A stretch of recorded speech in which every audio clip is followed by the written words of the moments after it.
Rejection and silent rebuilding. They rejected me. I rebuilt myself in silence. When no one stayed, still something in me remained. At first, what hurts isn't the person's absence, but the silence after them, the echo of unsaid words, the emptiness of what hung suspended between an embrace that never came and a promise that wasn't kept.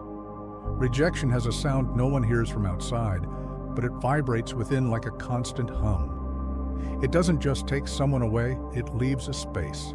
And in that space, doubt grows. Was I not enough? What if I had done things differently? This is how pain begins to intertwine with identity, and when no one stays, it feels like even who we are starts to fade away with them. Seneca, with the serenity of one who has crossed these absences, wrote, "Rejection from outside is a chance for reunion within." Perhaps the soul already knew this, but the body craved someone. It craved permanence. It craved solace. And when it had none, it froze. Marcus Aurelius, in his silent lucidity, said, "You have power over your mind, not over outside events. Realize this, and you will find strength." But understanding takes time, because at first the mind wants control.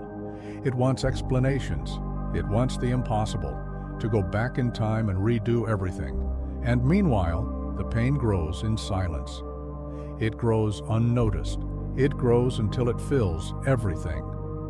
The rubble and the inner bloom reconstruction doesn't begin with strength. It begins with rubble. It starts on the ground when you still don't know if you'll get up. It begins with unanswered questions, with sleepless nights, with days where the body is present but the soul is still trying to return. It's a silent process, invisible, like a tree growing underground before breaking through the earth. Nothing seems to change on the outside, but inside, something insists on breathing. It's as if the pain carved out space for something firmer to be born, something that no longer needs to rely on the promises of others. The pain of rejection isn't just the end of something, it's the beginning of something else, something deeper, something that no longer depends on anyone's return, something that rises slowly but with roots that won't break in the first storm. Rejection shows us what we lack, but also reveals what is already ready to be born. And healing begins when we stop asking them to come back, when we stop chasing what's gone. When we sit in the dark and for the first time ask, what remained? What remained is what matters. What remained is what will rebuild us. And however little it may seem now, that little still breathes, still pulsates, still has a name, it's still you. And that is the beginning. The echo of not being chosen and the courage to feel. There comes a moment when the body feels before the mind understands. When someone doesn't choose us, it's not just the absence that wounds us. It's the meaning we give to that absence. It's as if the other's no becomes a distorted mirror, making us believe there's something wrong with us. And this mirror, silent and insistent, begins to follow us. In the way we look in the real mirror, in the way we hesitate to give ourselves again, in the way we, even in the presence of affection, still expect to be left. Rejection creates holes where certainty once was, and the mind, desperate for logic, begins to revisit every scene, every gesture, every word, as if redoing the steps could change the outcome. But history doesn't change, and the repetition of pain only amplifies the silence. And silence, when not listened to with compassion, turns into internal abandonment. Slowly, self-esteem fades, not all at once, but in small doses, one day without hope, another without desire. A forced smile here, an empty gaze there, until no one notices, but something in you has turned to ash. Being rejected doesn't hurt just because the other person left. It hurts because of what it awakens in us, because of the doubt that sets in. Will someone someday see who I am and still stay? This question echoes, and the echo is what hurts. because it spreads into future relationships, into unsaid silences, into attempts to mold oneself to please. But there is an inflection point, a silent and deeply intimate moment when something within us decides to no longer run from the pain, decides to no longer try to erase it, decides to simply feel. Allowing yourself to hurt without self-destructing is an act of courage. It's recognizing that feeling doesn't make us weak. It makes us human. And it's only when pain is embraced that it begins to transform. It doesn't disappear, but it changes form. It stops being a chain and becomes a bridge inward, to what is still here, to what remained even after the departure, because something did remain. Something resisted the rejection. And that something, however small it may seem, is the seed of reconstruction. A reconstruction that doesn't begin with answers, but with the simple and profound decision to remain, even wounded, even alone, even in silence. Remain. The invisible mistake of trying to be better for those who left. After someone leaves, it's common for the body to stay, but the soul to chase after them. And in this often silent pursuit, an effort to change is born. Not a sincere change that blossoms from within, but an anxious attempt to be what might make the other return. We wear smiles that aren't ours, repeat behaviors that don't represent us, mold our essence as if it were flawed, and we call this evolution. But deep down, it's just fear disguised as effort. It's just neediness masquerading as virtue. The mind creates the illusion that if we become good enough, the other will reconsider, will remember, will come back. And in this process, every step of improvement moves further from our center. Because it's not done out of self-love, it's done out of desperation, out of an unconscious desire to be accepted by someone who is no longer there. Seneca firmly warned, "What is done to please is rarely done with virtue." And he was right, because virtue doesn't beg. Virtue doesn't plead for return. It walks with wholeness, even if that means walking alone. When change is motivated by the fear of not being loved, it ceases to be healing and becomes a mask, a heavy mask, one that requires effort to maintain, that consumes emotional energy, that creates an abyss between who we are and who we are trying to appear to be. And this abyss, over time, exacts a high price: self-alienation. We lose touch with our truth, with our boundaries, with our desires, until one day, even if the other returned, they might not recognize who we are anymore. Because even we don't recognize ourselves. Changing for someone means abandoning your own core, and every abandonment, even if it seems strategic, generates loss. The loss of self is silent, but devastating, because at the end of it all, what remains is not what the other saw in us. It's what we managed to sustain when no one else was looking. And that's why reconstruction needs to be intimate. It needs to be honest. It needs to be done not to impress, but to belong to yourself again.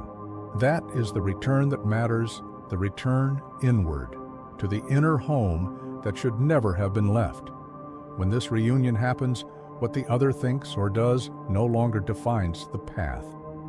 Because the search ceases to be for return and becomes for truth.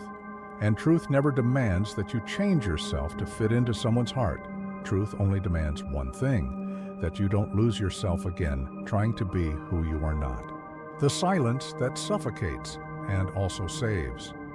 At first, silence is a scream that echoes without sound but which the body hears as if it were a siren.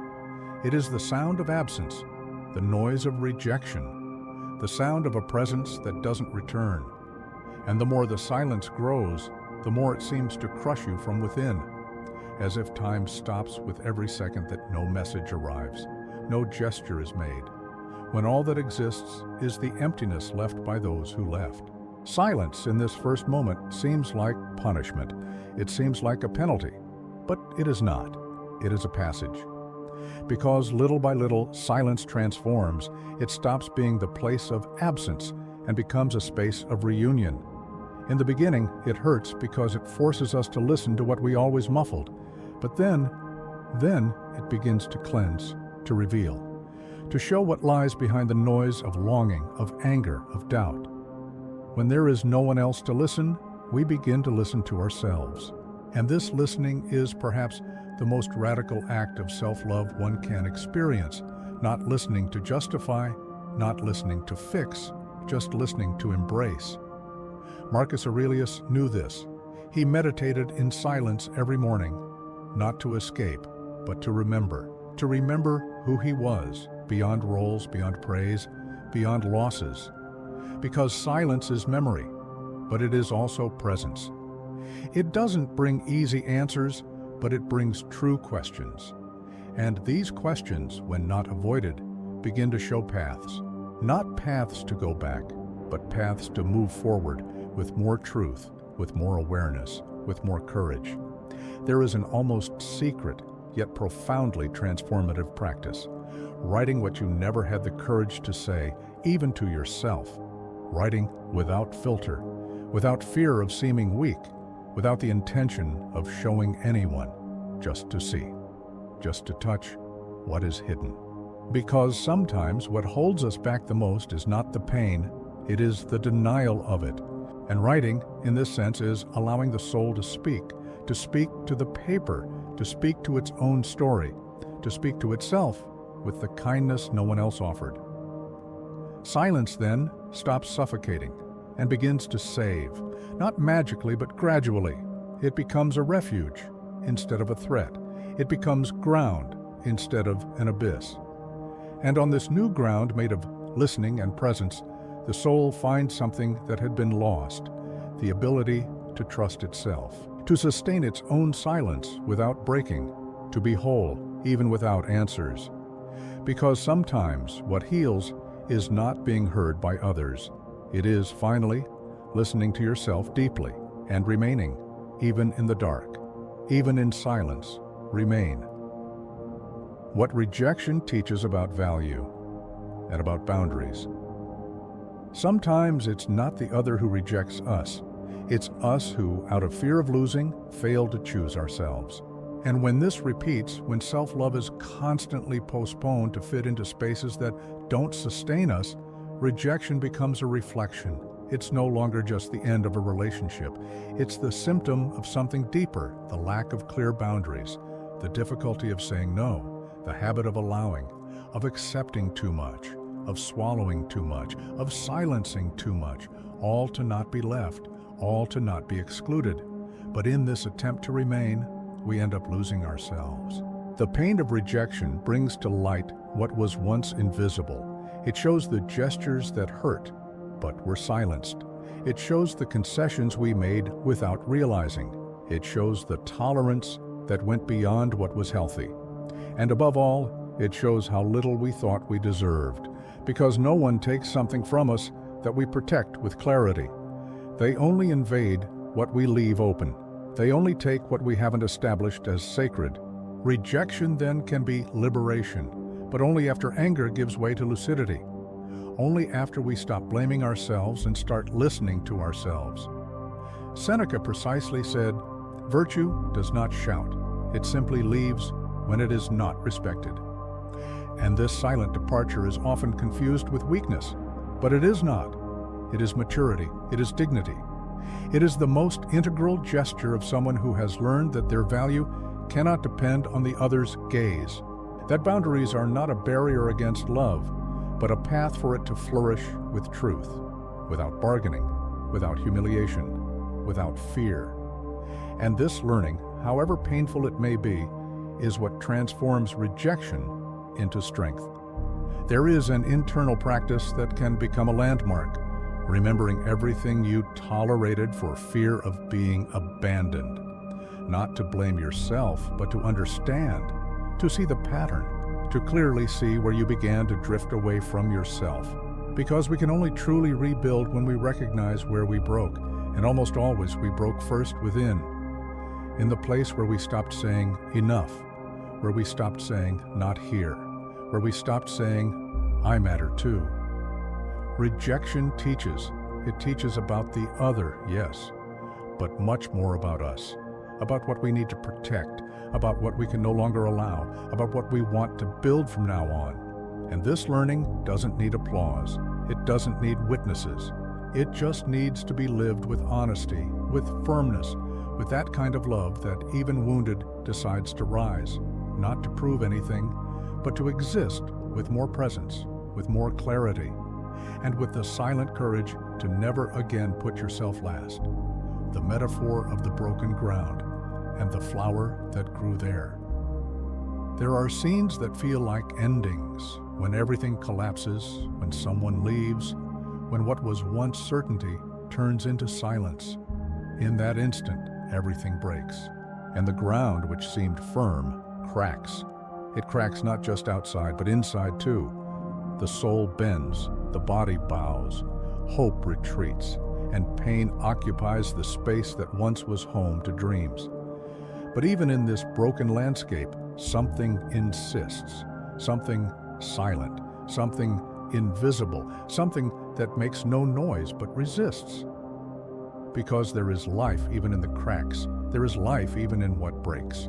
Like soil that, after a long drought, finally yields to rain, the soul needs space to breathe. And sometimes it is in the breaking that this space is born.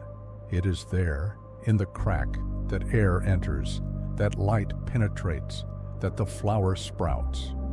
Not despite the pain, but because of it. The flower doesn't emerge where everything is intact. It is born where the earth was wounded, where the structure yielded, where the surface broke. And the same happens with the soul. It needs cracks to flourish.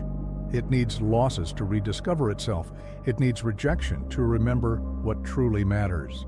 Pain knocks us off balance, but it also repositions us. It deconstructs, but it also reconstructs. Yet the reconstruction is not like before. It is not a copy of what was. It is something else, deeper, more conscious, more sincere.